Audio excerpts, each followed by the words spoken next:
Hi, it's me, Sarah. Happy Sunday, everyone. And ito nga mga Mars, day off natin. Pero, gumagawa tayo ng report natin. And of course, sinasabay natin yung pag-appoint natin sa DFA, no?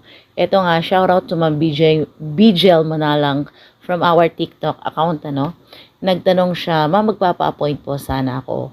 Pag po ba lalaki ang mag-change ng status, kukuha pa rin po ba siya ng marriage certificate? Absolutely ma'am, yes po. Mapababae, mapalalaki po, pagka mag-change po ng status, kailangan po ninyong kumuha ng PSA marriage certificate para po mapatunayan na kasal na po kayo, married na po kayo. And I hope na sana makatulong to Ma'am Visual, para naman maliwanagan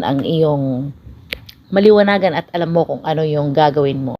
And for those na gustong kumuha ng passport pero hindi marunong or walang time po na magpa-appoint or mag-book ng sarili nila, message me for more details and information.